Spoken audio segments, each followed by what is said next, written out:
যুবক আল্লাহর দরবারে কান্না শুরু করলো, হে মালিক, আমার জীবনে একটা ভালো কাজ আমি করেছি। কি? আমি একদিন আমার বয়সের যৌবনকালে আমি আমার চাচার বাড়ি বেড়াইতে গেছিলাম। আমার চাচার বাড়ি এক জরুরতে যাইয়া আমি দেখি বাড়ির মধ্যে আমার চাচাও নাই, আমার চাচিও নাই, তারা অন্য জরুরতে কোথাও গেলেন। আমার ঘরের মধ্যে, চাচার ঘরে উপযুক্ত এক যুবতী আমার চাচাতো বোনকে আমি পেয়ে গেলাম। আমার যৌবনার নফসের ধোকায় পড়ে আমি আমার চাচার ঘরে চাচাতো বোনটাকে পাইয়া আমি আমার যৌবনের তাড়নায় আমার বোনের উপরে আক্রমণাত্মক দৃষ্টি দিলাম। লোভানক দৃষ্টি দিয়া যখন আমি বোনটাকে মাটির মধ্যে ফেলে দিলাম, আমি এক পর্যায়ে চাচাতো বোনের বুকের উপরে উঠে বসছি। এমন সময় আমি দেখি আমার চাচাতো বোন মাটির মধ্যে চিত হয়ে শুয়ে চোখের পানি ছেড়ে কান্না করতেছে। আমি জিজ্ঞাসা করলাম, বোন, তোমাকে আমি আঘাত করি নাই, আমি তোমার বুকের উপরে বসছি, তুমি কান্না করো কেন? চাচাতো বোন বিনয় হয়ে বলে, ও আমার চাচাতো ভাই, এখানে আমার মা নাই, বাবা নাই, আমার আল্লাহ আমাকে দেখতেছেন। আমার এই জীবনের বয়সে কোনোদিন কেউ আমার শরীর টাচ করে নাই। তুমি আমাকে শরীয়ত অনুযায়ী ইসলামের আইনে বিবাহ তো করতে পারো, বিবাহ করে নাও, কিন্তু কলঙ্কের দাগ বসাইও না রে ভাই। আমার জীবনে কোনো কলঙ্কের দাগ বসে নেই। আজ আমার জীবনের উপরে কলঙ্কের দাগ যদি বসে, আমি কেমনে মালিকের আদালতে দাঁড়াবো?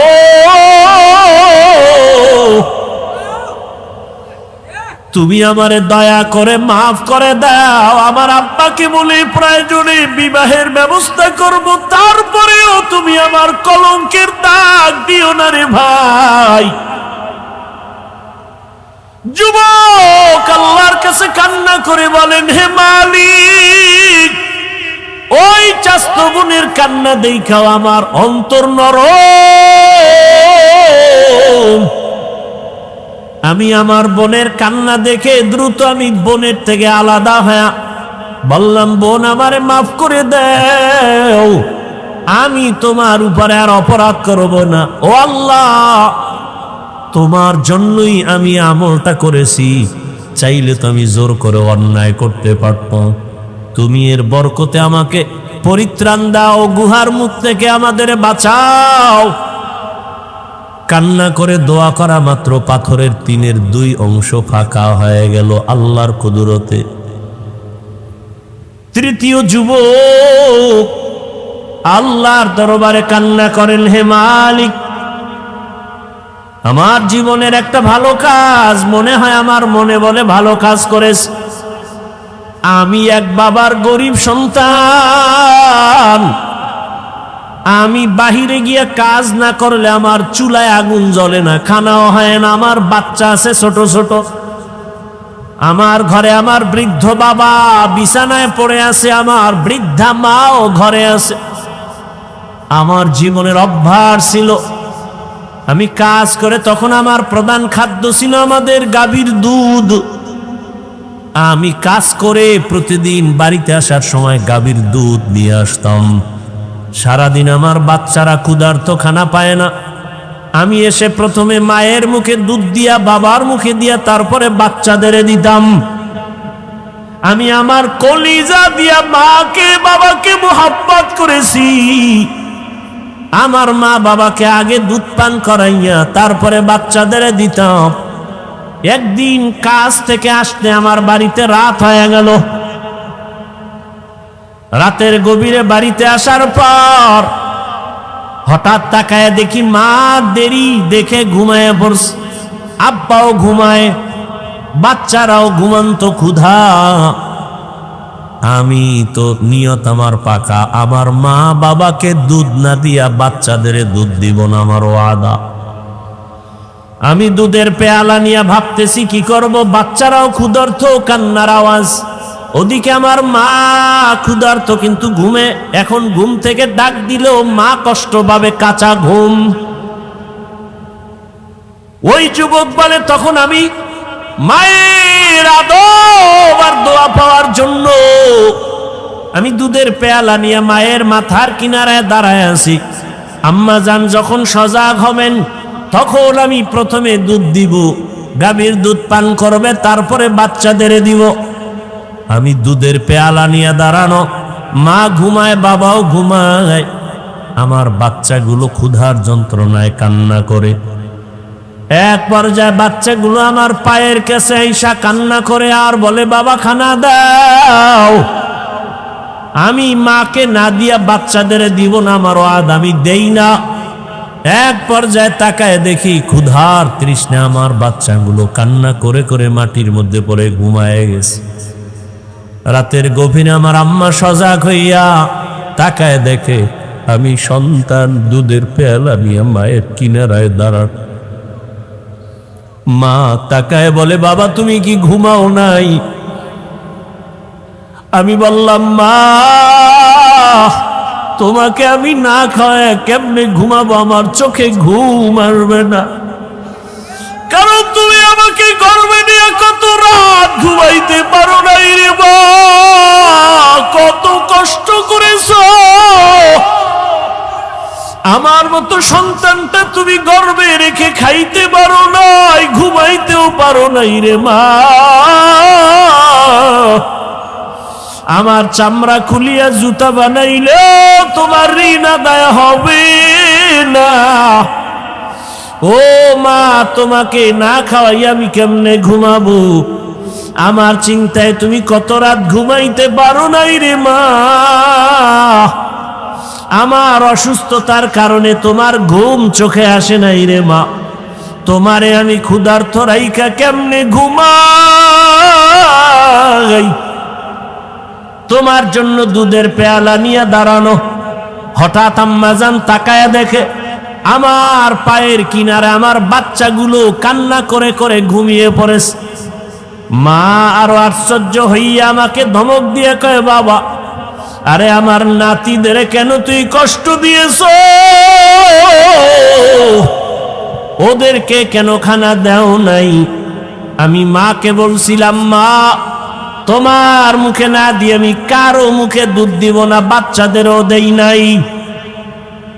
আমার আম্মা জান দুধ পান করার আগে একটা চিৎকার দিয়া দোয়া করেছে, হে মালিক, আমার কলিজার সন্তান আমার জন্য এতটা ত্যাগ স্বীকার করলো, কোরবানি করলো। ও আল্লাহ, তুমি ওরে দোজাহানে কামিয়ে বিধান করিও। আমার আম্মা দোয়া করেছেন, ও আল্লাহ তোমার মোহাব্বতে কাজটা করেছে রে আল্লাহ। আমার হাবিব মায়ের জন্য দোয়া করেছেন, ও আল্লাহ আমলটা যদি পছন্দ হয় এর বরকতে পাথরের গুহা থেকে আমাদের এই গুহার মুখ থেকে পাথর সরায় হেফাজতের ব্যবস্থা করো। রহমতের নবী হাদিসে পাকে বলেন, তৃতীয় ব্যক্তি যখন কান্না করে দোয়া করা শুরু করছে, সাথে সাথে পুরা পাথরটাই গুহার মুখ থেকে আল্লাহর কুদরতে ফাঁকা হয়ে গেছে। হরকে দারত খৌফে হকদার দিল মদম জন্নতুল মাকওয়া দেহদ ও রামাকাম। জীবনের ত্যাগ আর কোরবানি ছাড়া কেউ সফল হতে পারে নাই, কামিয়াব হতে পারে নাই। ও আমার যুবক, পর্দার আড়ালের মা বোনেরা, ও বৃদ্ধ বাবাজি, এই কোরবানির ইতিহাস, ত্যাগের ইতিহাস, কেমন বাবা সন্তানের জবাই করার জন্য রেডি, আর কেমন সন্তান বাবাকে বলে আমিও জবাই হওয়ার জন্য রেডি, তাড়াতাড়ি আমাকে জবাই করো,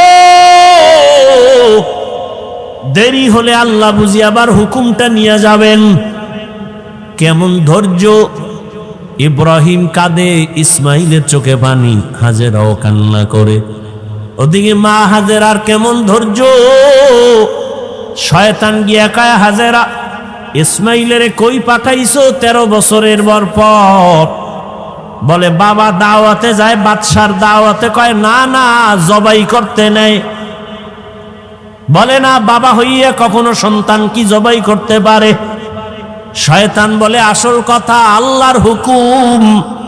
হাজেরা বলে, শয়তান দূর হ, আমার আল্লাহ যদি হুকুম করে একজন ইসমাইল না, আরো ইসমাইল যদি থাকে সব আমি আল্লাহর পথে দিয়ে দিব।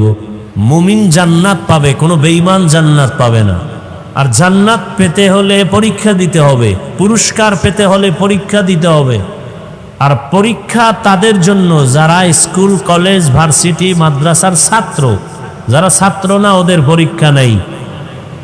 ঠিক যারা ঈমানের কালেমা পড়ে আল্লাহর রাস্তায় ঢুকে পড়ল, তারা ইসলামের ছাত্র মুমিন, এদের জন্যই পরীক্ষা, এদের জন্যই পুরস্কার জান্নাত। 5টা জিনিসের দ্বারা আল্লাহ পরীক্ষা করবেন। আর এই পরীক্ষায় পাশ করার জন্য আল্লাহর পক্ষ থেকে একটা পুঁজি প্রয়োজন, যে পুঁজিটা না থাকলে ওয়াল্লাহি তার পরীক্ষায় পাশ করা যাবে না। ওই পুঁজির নাম ধৈর্য। আল্লাহ বলেছেন ওয়াবাশশিরিস সাবিরিন, ধৈর্য ধারণকারীদের জন্যই সুসংবাদ। এই ধৈর্য আবার 3 প্রকার। ধৈর্য মুসিবতের বেলায় ধৈর্য, গুনাহের ক্ষেত্রে ধৈর্য, ইবাদতের বেলায় ধৈর্য। এখন আপনার সুযোগ আছে গুনাহ করার, আপনি আল্লাহর আযাবের ভয়ে ধৈর্য ধারণ করলেন, আমি এই গুনাহ করব না, আপনার জন্য সুসংবাদ। মুসিবত আসছে, এখন আপনার খানা দানা নাই, আছে হারাম জিনিস, খাইলে খাইতে পারেন জীবন বাঁচানোর জন্য, চলার মতো রাস্তা নাই, কেউ আপনাকে টাকা ধারও দেয় না। বড়লোক আছে এলাকায়, যদি বলেন আমাকে 5,000 টাকা দেন, ধার, কোরবানি আসতেছে, বাচ্চাদের নিয়ে কি করব, আমি আবার আপনাকে 20 দিন পরে দিয়ে দিব। বাংলাদেশের বড়লোক অধিকাংশ গ্রাম অঞ্চলে যারা থাকে, এরা 5,000 টাকা দিবে না, আছে দেয় না, বলে নাই নাই। ওই লোকটাকেই যদি কানে কানে বলেন এই সুদে দিবিনি, কয় 1 লাখ দিব, 1 লাখ আসো। এরকম কুলাঙ্গারের বাচ্চা সমাজে আছে না নাই? এরা সবগুলো কুলাঙ্গার, এরা সমাজের কীট। এদের উপরে আল্লাহর লানত, ফেরেশতাদের লানত। এরা আল্লাহর দুশমনের মধ্যে নিকৃষ্ট দুশমন। এদের মতো দুশমন আল্লাহর দুশমন, এরা ফেরেশতাদের দুশমন, এরা মানুষের দুশমন, এরা সমাজের দুশমন, এরা দেশের দুশমন। এই সুদের সাথে যারা জড়িত, ঘুষের সাথে যারা জড়িত, এরা আল্লাহর বড় বড় দুশমনের মধ্যে চূড়ান্ত দুশমন। এখন আপনি কি করবেন? হয়তো হারাম খাইতে হবে, না হয় না খায়া থাকতে হবে। পরীক্ষা, ধৈর্য না থাকলে এই পরীক্ষায় পাশ করা যাবে না। বড় কঠিন পরীক্ষা। ইবাদতের বেলায় ধৈর্য। নামাজ পড়তে যাবেন, কালকে জুমার নামাজ, প্রচন্ড বৃষ্টি, ভিজে ভিজে গেলে কষ্ট হবে, কি করা যায়?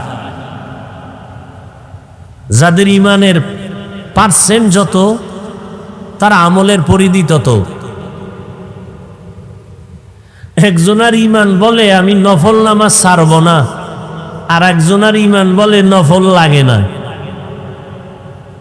ইমানের পার্সেন্ট কম বেশি আছে না নাই? বড় কঠিন কথা কিন্তু। একজনে বলে আমার নফল লাগে না, আর এক ইমানওয়ালা বলে আমার নফল পড়তেই হবে। কেন? বলে হাসরের ময়দানে ফরজ আমলের ঘাটতিগুলো পূরণ করার জন্য নফল আমল লাগবে। এই যে ফজরের নামাজ, জোহর, আসর, মাগরিব, এশা, জুমা, এই যে ফরজ নামাজগুলো আমরা আদায় করি, নামাজের সালাম ফিরায়া, যারা নামাজ পড়ে না এরা তো আর জানবে না, যারা নামাজ পড়েন সালাম ফিরাইয়া ইমাম সাহেব সহ মুক্তাদিরা সবাই আস্তাগফিরুল্লাহ পড়েনি। বলেন না কেন ভাই? কয়বার পরে জানেন? 3 বার আস্তাগফিরুল্লাহ, আস্তাগফিরুল্লাহ, আস্তাগফিরুল্লাহ। পড়লেন নামাজ, অসাধ্য কোনো জিনিস, অপছন্দের কোনো জিনিস দেখলেই শুনলেই মানুষ আস্তাগফিরুল্লাহ পড়ে, কিন্তু আপনি পড়লেন নামাজ, এখানে আস্তাগফিরুল্লাহ 3 বার কেন আপনি পড়েন নামাজের সালাম ফিরাইয়া? বলে নামাজের ভেতরে তোমার ত্রুটি হয়ে যাইতে পারে, মালিকের কাছে ক্ষমা চাওয়ার নিয়তে 3 বার নামাজ শেষে তুমি সালাম ফিরায় আস্তাগফিরুল্লাহ পড়ো। কারণ ইস্তেগফার এমন একটা আমল, এমন একটা তসবিহ, রাত আসলে যেমন দিন থাকে না, অন্ধকার আসলে আলো থাকে না, আলো আসলে অন্ধকার যেমন থাকে না, যেই বান্দা বান্দি ইস্তেগফারের আমল করবে তার আমল নামায় কোনো গুনাহ থাকে না। ইস্তেগফারের আমল তো ফরজ আমলের ঘাটতি। রাসূল বলেন কিয়ামতের দিন অনেক মানুষ নামাজ নিয়ে দাঁড়াবে, কিন্তু নামাজে ঘাটতি অনেক। যেইভাবে সেজদা দেওয়া দরকার ওইভাবে হক আদায় করে সেজদা দেওয়া হয় নাই। রুকুর থেকে দাঁড়াইবে, দাঁড়াইয়া রব্বানা লাকাল হামদ বলবে, না পারলে অন্তত ওই টাইম পরিমাণ, বলা পরিমাণ দাঁড়ায় থাকবে ওয়াজিব। ওই পরিমাণ দাঁড়ায় না, দৌড়ায় সেজদায় চলে গেল। সেজদায় যাওয়ার সময় আগে যাবে হাঁটু, এরপরে যাবে 2 হাত, এরপরে যাবে নাক, এরপরে যাবে কপাল। সে হাঁটু যাওয়ার আগে হাত দিয়া ভর করে সেজদায় চলে গেল। সেজদা দিয়া তসবিহ পড়বে, আবার ওইটা বসবে, বসার পরে দোয়া আছে দোয়া পড়বে, না পারলে চুপচাপ বসে থাকবে, এরপরে আবার সেজদা করবে। যেইভাবে সেজদা করার প্রয়োজন সেইভাবে হক আদায় করে নাই। কিয়ামতের ময়দানে আল্লাহ যদি মাফ করে দেন, ওই ফরজ আমলের ঘাটতিগুলো পূরণ করার জন্য নফল আমলের প্রয়োজন হবে। নফল আমলের প্রয়োজন। এই জন্য কোন ঈমানওয়ালা বলে আমি নফল ছাড়ব না, তাহাজ্জুদ ছাড়ব না, ইশরাক ছাড়ব না, আওয়াবিন ছাড়ব না। আর একদল মুমিন বলে ঈমানের হালাত বলে আমার নফল পর্ব দূরের কথা, নফল লাগেই না। এরকম বহু ঈমানওয়ালা, ধৈর্য না থাকলে সম্ভব না। আল্লাহ বলেন ধৈর্য ধারণকারীদের জন্য সুসংবাদ 2টা। একটা মহা সুসংবাদ দুনিয়ার জমিনে আমি দিব, আর একটা মহা সুসংবাদ পরকালে আমি দিব। দুনিয়ার সুসংবাদ হলো অধৈর্য ধারণকারীর দল, আমি আল্লাহ নিজে তোমার বন্ধু হয়ে থাকব। ইয়া আইয়ুহাল্লাযীনা আমানু ইসতাঈনু বিস-সাবরি ওয়াস-সালাহ ইন্নাল্লাহা মা'আস-সাবিরিন। ধৈর্য ধারণকারীরা সুসংবাদ নেও, আমি আল্লাহ তোমার বন্ধু হয়ে গেলাম, কোনো চিন্তা নাই। আর একটা সুসংবাদ তোমার পরকালে, ইন্নামা ইউওয়াফফাস-সাবিরুনা আজরাহুম, ইন্নামা ইউওয়াফফাস-সাবিরুনা আজরাহুম বিগাইরি হিসাব।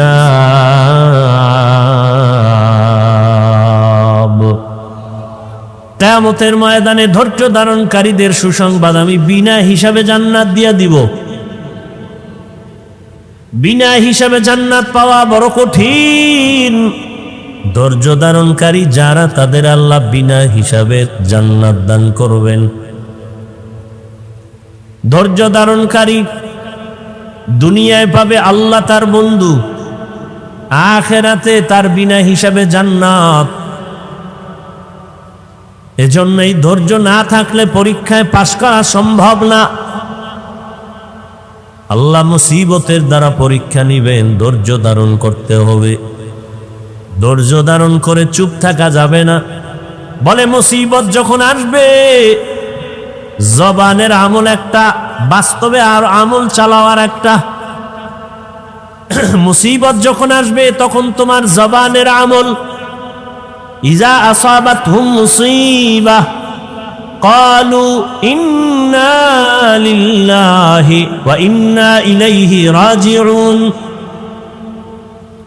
ধৈর্য ধারণকারীরা মুসিবত যখন আসবে জবানের আমল ইন্না লিল্লাহি ওয়া ইন্না ইলাইহি রাজিউন। আবার তুমি দোয়াও পড়ো, রহমতের নবী বলেন আল্লাহুম্মা জুরনি ফি মুসিবাতি আফলুফলি খায়রাম মিনহা। আল্লাহর কাছে তুমি ধৈর্য চাও, আজর চাও, ফলাফল আল্লাহ ধৈর্যের ফলাফল দান করো। আর বাস্তব আমল হলো আল্লাহ আয়াতে বলেন ইয়া আইয়ুহাল্লাযীনা আমানুস্তাঈনু বিস-সাবরি ওয়াস-সালাহ। মুসিবত আসলে সাহায্য চাইবা কার কাছে? দুই জিনিসের মাধ্যমে বললেই হবে না আল্লাহ দেও, দুই জিনিসের মাধ্যমে চাও। এক নম্বরে নামাজ, ধৈর্য, দুই নম্বরে হলো নামাজ। নামাজে দাঁড়ায় যাও, নামাজে দাঁড়াইয়া তুমি আল্লাহর শরণাপন্ন হও। নামাজ শেষ করিয়া দেখবা মুসিবত তোমার সামনে আর নাই। আল্লাহ তাআলা পাঁচটা জিনিসের দ্বারা পরীক্ষা করবেন। মিনাল খাউফ, ভয়ের মাধ্যমে; দুই, ওয়াল জু, ক্ষুধার মাধ্যমে; তিন, ওয়া নাকসিম মিনাল আমওয়াল, সম্পদের ঘাটতির মাধ্যমে; ওয়াল আনফুস, জীবনের ঘাটতির মাধ্যমে; ওয়াস সামারাত, ফলের ঘাটতির মাধ্যমে। ওয়াবাশশিরিস সাবিরিন, ধৈর্য ধারণকারীদের জন্য সুসংবাদ। এক নম্বরে ভয়। ভয়ের মাধ্যমে মুমিনের পরীক্ষা।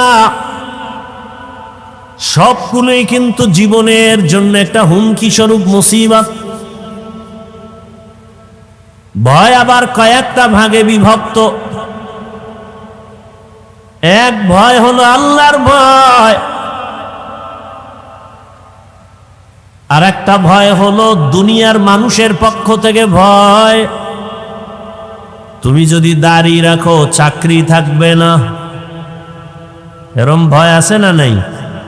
সেদিন এক আর্মির চাকরিজীবী এক যুবক, মোনাজাতের পরে বের হইলাম, স্টেজের সামনে গাড়িতে উঠার আগে বলে হুজুর দোয়া করবেন, আমি আর্মির চাকরি করে কয়েকদিন আগে চাকরি ছেড়ে দিস। কেন ছাড়লা? এই মুহূর্তে আর্মিদের মূল্যায়ন তো অনেক বেশি, ছাড়লা কেন? যুবক বলে আমাকে বারবার মানসিকভাবে টর্চার করা হয়, দাড়ি কেটে ফেলো, দাড়ি কেটে ফেলো, দাড়ি কেটে ফেলো। আমি চাকরি ছেড়ে দিয়েছি, দোয়া করবেন আল্লাহ হালাল ভাবে যেন রিজিকের ব্যবস্থা করে দেন। ইমান ইমান, সেও মানুষ, আপনিও মানুষ।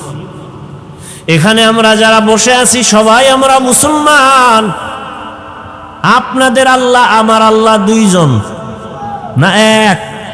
আপনাদের নবী আমার নবী, আপনাদের কোরআন আমার কোরআন, আপনাদের কাবা আমার কাবা, আপনাদের ধর্ম আমার ধর্ম, আপনাদের কালেমা আমার কালেমা। দুনিয়াতে আমরা আসছি সিস্টেম সবার এক। বিদায় বেলা কাফনের সংখ্যাও আমারও তিনটা কাফন হবে, আপনাকেও তিনটা কাফন দেয়া হবে। টাকাওয়ালা মরে গেল, তার তিনটা কাফন। রিক্সা ড্রাইভার মরে যাবে, তাকেও তিন কাফন। টাকাওয়ালার সম্মানে একটা কাফন কেউ বাড়াবেও না। গরিব হওয়ার কারণে কেউ মরে গেলে একটা কাফন কেউ কমাইয়াও দিবে না। কাফনের সংখ্যাও কয়টা বলেন? পুরুষের তিনটা, মহিলাদের পাঁচটা। কালার কি হবে? আলাদা আলাদা। আমাদের হুজুরদের কাফনের কালার একরকম, আপনাদের কালার আর এক রকম। হ্যাঁ, বড় লোকের কাফন একরকম, ছোট লোকের আর এক রকম। কে ধনী, কে গরিব, কে আলেম, কে মূর্খ, কে ডাক্তার, কে রোগী, কে ইমাম, কে মুক্তাদি, কে বড় লোক, কে ছোট লোক। যতই বাহাদুরি করি না কেন, সাদা কাফনে যেদিন ঢুকবো সব বাহাদুরি বন্ধ হয়ে যাবে। সবার কাফনের কালারও এক। কি কালার? আপনারা কালার লইয়াও কিলেকিলি করেন, এমন সোনার বাংলাদেশ।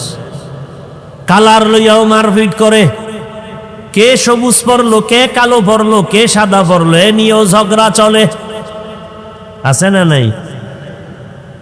এরে আল্লাহর বান্দারা, আমাদের কাফনের সংখ্যা এক, কালার এক, কবরের সাইজও কিন্তু এক। কবরে রেখে সব চলে যাওয়ার পরে কবরের প্রশ্ন হবে কয়টা বলেন? সবার বেলা এক না আলাদা আলাদা?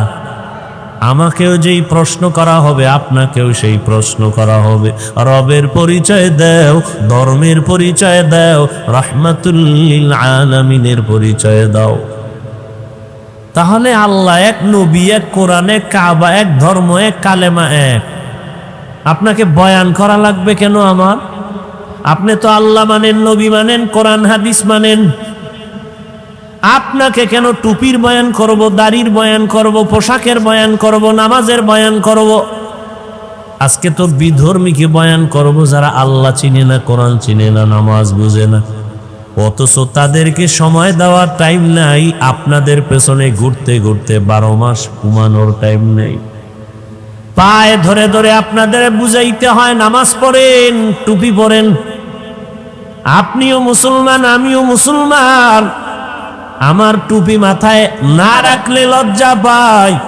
আর আপনি কেমন মুসলমান যে আপনি টুপি মাথায় দিতে গেলে লজ্জা পান? আমি দাড়ি না রাখলে লজ্জা পাই, আর আপনি দাড়ি রাখতে গেলে লজ্জা পান। আমি নামাজ না পড়লে লজ্জা, আপনি নামাজ পড়তে গেলে লজ্জা। আমি আল্লাহর ঘর মসজিদে, আপনি মসজিদে ঢুকতে গেলে লজ্জা পান। আমি পর্দা না করলে লজ্জা পাই, আর আপনি পর্দা করতে গেলে লজ্জা পান। আপনি কেমন ভিআইপি মুসলমান? আপনার ইমানের হালাত কি?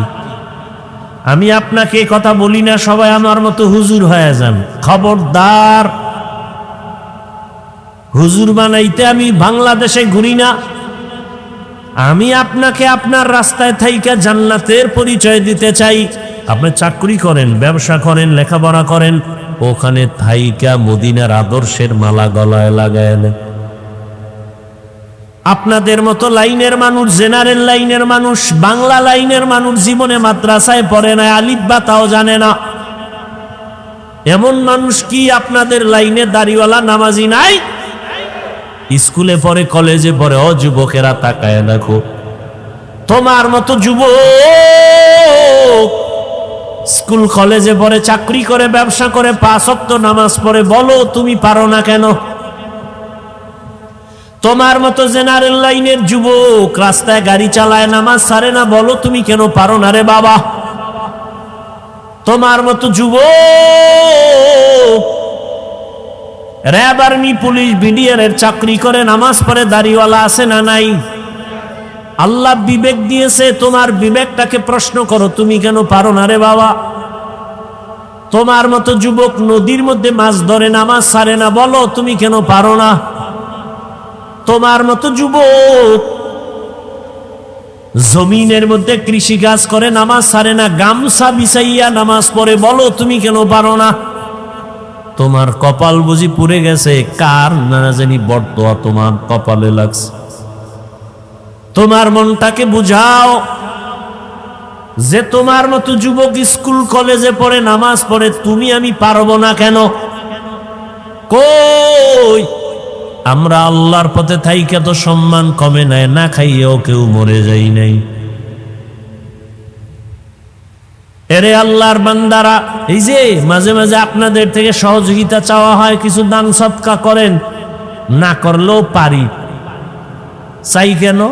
ওই আপনারা আবার রাস্তাঘাটে বলেন হুজুর গো দাঁড়িয়ে যাবো না, নিজে নিজে চালায়, আমগো শরীফদার বানায় না, দান সদকা নেয় না, চায় না। আর ইসলাম বলে, নবী বলে, কোরআন বলে, তুমি যদি দান করো, আমি হাফিজুর রহমান মাদ্রাসায় লেখাপড়া করে, ওয়াজ মাহফিলের স্টেজে বয়ান করে যেই সওয়াব পাবো, তুমি দান করিয়া ওই সম পরিমাণ সওয়াব পেয়ে যাবে। আমি হাফিজুর রহমান আলেম হইয়া বয়ান করিয়া আল্লাহর থেকে যতটা পুরস্কার পাবো, আমি হাফিজুর রহমানকে আলেম বানানোর পেছনে যারা সহযোগিতা করেছে আল্লাহর কাছ থেকে তারাও সমপরিমাণ পুরস্কার পেয়ে যাবে। আল্লাহ বলবে, হাফিজুর রহমান তোরে আমি জান্নাত দিলাম, তোকে বানাইতে গিয়া যারা একটা টাকা দিছে, কিতাব কিনা দিছে, আমি আল্লাহ তাদেরকেও জান্নাত দিয়া দিলাম। আতিনা ফি দারে দুনিয়া না হাসান, আতিনা ফি দারে উকবা না হাসান, ইয়া গিয়াসাল মুস্তাগীসিন ইহদিনা লিফতিখারা বিল উলুমে ওয়াল গিনা। হর গড়ি দে নেকো তু তৈয়ার है, जो न मांगे उससे तू बेजार है। পাঁচটা জিনিসের মাধ্যমে আল্লাহ মুমিনের পরীক্ষা নিবেন। এক নম্বরে আল্লাহর পক্ষ থেকে ভয়। চার মাযহাবের চার ইমামের এক ইমাম, ইমাম শাফিঈ রাহমাতুল্লাহ আলাইহি বলেন, এখানে ভয় দ্বারা উদ্দেশ্য হলো আল্লাহর পক্ষ থেকে ভয়, আল্লাহর পক্ষ থেকে জাহান্নামের আযাবের ভয়, আল্লাহর আযাবের ভয়। গুনাহ করলে জাহান্নাম, ওই ভয়ে তুমি বান্দা আল্লাহর মহাব্বতের রশিটাকে মজবুত করে ধরে সামনে আগাও। আল্লাহর ভয় আর একটা দুনিয়ার মানুষের পক্ষ থেকে ভয়। পর্দা করলে তোমার আত্মীয় স্বজন বেজার। এখন তুমি আত্মীয় স্বজনের মন খুশি রাখবা নাকি আল্লাহর মন খুশি রাখবা, এটাই তোমার পরীক্ষা। আল্লাহকে খুশি রাখতে গেলে আত্মীয় বেজার হবে, আত্মীয় খুশি করতে গেলে আল্লাহ বেজার হয়ে যাবে। দাড়ি রাখলে আত্মীয়রা বেজার, আমার আল্লাহ খুশি। দাড়ি কাটলে আত্মীয় খুশি, আল্লাহ বেজার। এখন তোমার পরীক্ষা চলতেছে, তুমি কাকে খুশি রাখবা। ফলাফলের বেলায় দেখা যাবে কে কোন জায়গায় তুমি উপস্থিত হতে পারো। আল্লাহ তাআলা বলেন, এই ভয়ের মাধ্যমে পরীক্ষা পাশ করার জন্য লাগবে ধৈর্য। ইয়া আইয়ুহাল্লাযীনা আমানুসবিরু ওয়া সাবিরু ওয়া রাবিতু ওয়াত্তাকুল্লাহা লাআল্লাকুম তুফলিহুন। ধৈর্যের বড় দাম। আল্লাহ তাআলা বলেন, সব মানুষ জাহান্নামে যাবে, চার গুণওয়ালারা জান্নাতে যাবে। ওয়াল আসরি ইন্নাল ইনসানা লাফি খুসর ইল্লাল্লাযীনা আমানু ওয়া আমিলুস সালিহাত ওয়া তাওয়াসাউ বিল হক ওয়া তাওয়াসাউ বিস সাবর। ধৈর্য বড় দামি এক গুণের নাম। চার গুণওয়ালারা জান্নাতে যাবে। ওয়াল আসরের সূরা আল্লাহ বলেন সব মানুষ জাহান্নামে যাবে, চার গুণওয়ালারা জান্নাতে যাবে। এর মধ্যে চতুর্থ গুণ হলো ধৈর্য ধারণ করলেওয়ালারা। ধৈর্য বড় দামি এক সম্পদ। আল্লাহ তাআলা ধৈর্যের বড় সম্মানের বয়ান করেছেন। আজকে আমাদের মধ্যে ধৈর্য নাই, যে কারণে আমরা অনেক ক্ষেত্রে সামনে আগাইতে গিয়ে অনেক পেছনে পড়ে যাই। ধৈর্যের পরীক্ষা দিলেন, একটু আগে বয়ান করলেন কোরবানির বয়ান। ইতিহাসের পৃষ্ঠায় ধৈর্যের পরীক্ষা দিলেন আমার রহমতের নবী। ধৈর্যের পরীক্ষা দিলেন আইয়ুব নবী, ধৈর্যের পরীক্ষা দিলেন ইসমাইল নবী, ধৈর্যের পরীক্ষা দিলেন ইসমাইল নবীর মা হাজেরা, ধৈর্যের পরীক্ষা দিলেন বেঈমান ফেরাউনের স্ত্রী আসিয়া। সারা রাত শুধু ধৈর্যের বয়ান চলতে থাকবে, শেষ হবে না। মায়ার নবী কেমন ধৈর্যের পরীক্ষা দিলেন। দুনিয়াতে আসার আগে বাবা হারাইলেন, দুনিয়াতে এসে একবার আব্বা বলে ডাক দিতেও পারলেন না, চেহারা দেখবে দূরের কথা। কেমন ধৈর্যের পরীক্ষা, 6 বছরে দুঃখিনী মাকেও হারায় ফেললেন আমার নবী। আবার এমন এক পরিবেশে আসছেন, চতুর্দিকে শুধু দুশ্মন। নবীর ডানে দুশ্মন, বামে দুশ্মন, চতুর্মুখী দুশ্মন নবীরে মারার জন্য রেডি। যেই নবী দোয়া করলে কবুল হয়ে যায়, উহুদ পাহাড় স্বর্ণ বানায় দিলে আল্লাহ চাইলেই দিতেন। নবী বলে, না না, আমি গরিবী হালাতে থাকতে চাই, গরিবী হালাতে মরতে চাই, আমি গরিবদের সাথে কিয়ামতের দিন উঠতে চাই। নবী বলেন, ও গরিবেরা, বড় লোকের বাড়ি গাড়ি দেখা, টাকা পয়সা দেখা আফসুস করিস না। কিয়ামতের দিন কঠিন সময়, বড় লোকের 500 বছর আগে গরিবেরা জান্নাতে চলে যাবে। রহমতের নবী বলেন, আমি কতটাই যে গরিব, আমার পেটের ক্ষুধা খানা নাই, পাথর বেঁধে আমি দ্বীনের প্রচারণা চালাইছি। কেমন ধৈর্যের পরীক্ষা দিছেন আমার নবী। একদিন দুদিন না, 3 বছর পর্যন্ত শিয়াবে আবু তালিবের মধ্যে আমার রসুলকে গৃহবন্দী করে রাখছে। ওই মক্কার বেঈমানেরা নবীরে পানিও দেয় না, খানাও দেয় না। রহমতের নবী আমার গাছের পাতা ছিঁড়ে ছিঁড়ে চাবায় চাবায় খায় আর পেটের ক্ষুধা নিবারণ করে। মিনাল খাউফি ওয়াল জু, এক পরীক্ষা আল্লাহর ভয়, দ্বিতীয় পরীক্ষা ক্ষুধা। ইমাম শাফিঈ রাহমাতুল্লাহ আলাইহি বলেন, এখানে ক্ষুধা মানি হলো রোজা।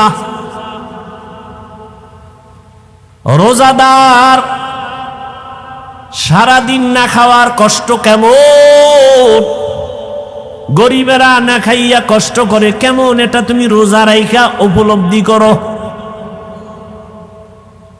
পরীক্ষায় যদি পাশ করতে চাও, ধৈর্য ছাড়া সম্ভব হবে না।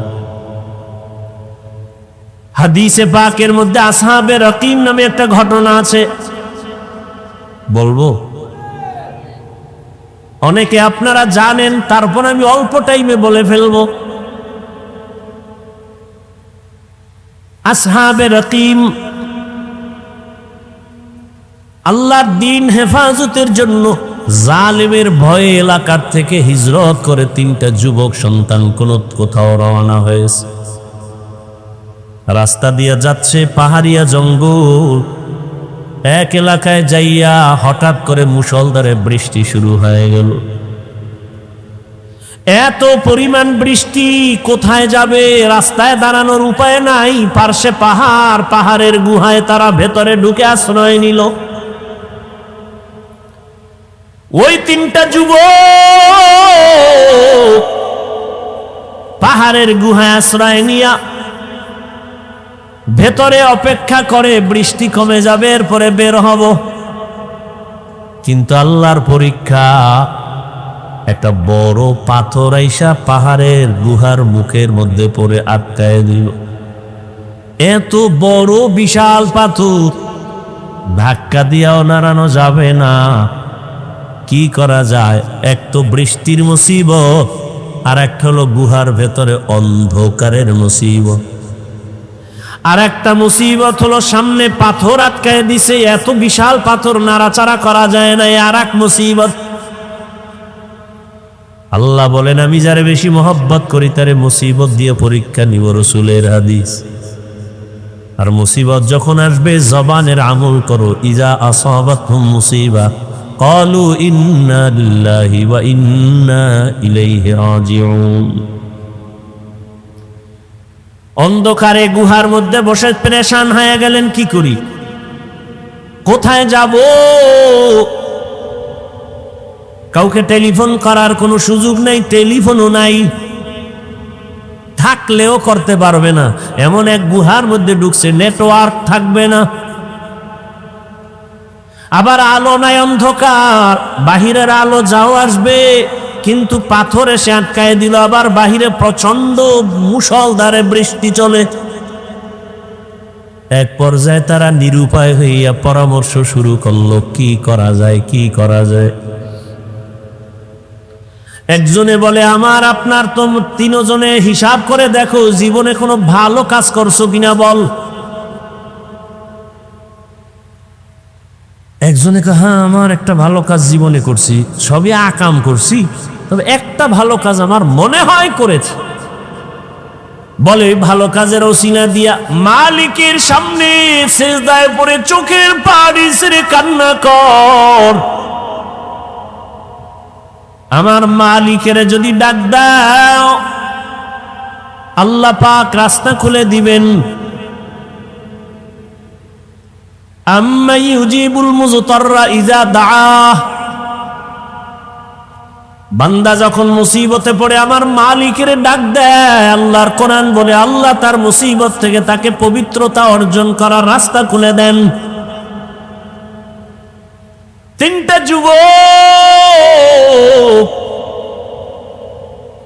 পরামর্শের মাধ্যমে সিদ্ধান্ত এক হয়ে গেল, হ্যাঁ যার যার জীবনের ভালো কাজ যদি থাকে ওই কাজের ওসিলা দিয়া মালিকের ডাকো আর কান্না করো। প্রথম জন বলে আমার এক ভালো কাজ আছে, দ্বিতীয় বলে আমারও জীবনের একটা ভালো কাজ আছে, আর একজন বলে আমারও ভালো কাজ আছে। এক যুবক চোখের পানি ছেড়ে কান্না করে আর ভালো কাজের ওসিলা দিস। কি তোমার ভালো কাজ? বলে আমার ভালো কাজ হলো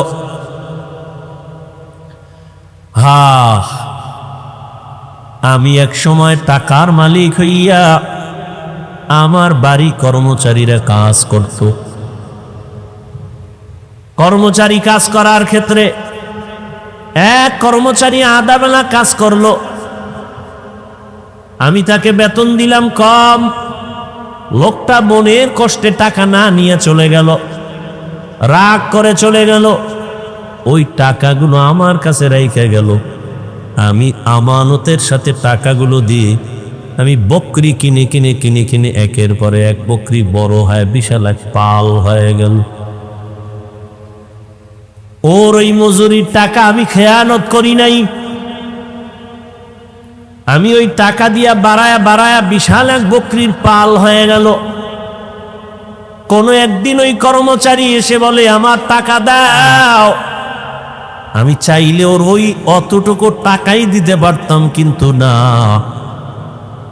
মালিকের দরবারে কাঁদেন আর বলেন, হে মালিক,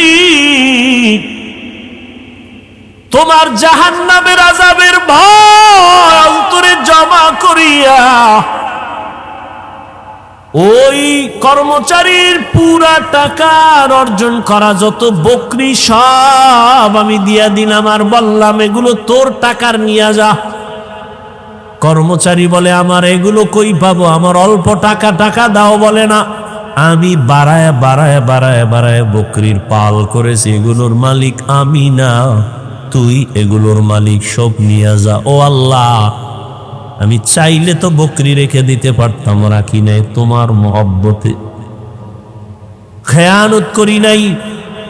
আল্লাহ তোমার মহব্বতে আমলটা করেছি, যদি তোমার কাছে ভালো লাগে এর বরকতে মুসিবতের সময় গুহার মুখের থেকে পাথরটা তুমি সরায়া দাও। হাদিস শরীফে আল্লাহর রাসূল বলেন, আল্লাহর কাছে কান্না করে দোয়া করা মাত্র সাথে সাথে পাথরের আল্লাহর কুদরতি জিম্মায় 3 ভাগের 1 ভাগ পাথর এমনে এমনে ফাঁকা হয়ে গেল। কয় ভাগ? 3 অংশের 1 অংশ ফাঁকা হয়ে গেল। অটো কার কুদরত? আল্লাহর কুদরত। আল্লাহ তো সাহায্য করবেন, তবে আল্লাহর কাছে চাইতে হবে। তাও আবার উল্টা পাল্টা নিয়মে চাইলে হবে না। কান্না, নামাজ, ধৈর্য। দ্বিতীয় যুবক আল্লাহর দরবারে কান্না শুরু করলো, হে মালিক, আমার জীবনে একটা ভালো কাজ আমি করেছি। কি? আমি একদিন আমার বয়সের যৌবনকালে আমি আমার চাচার বাড়ি বেড়াইতে গেছিলাম।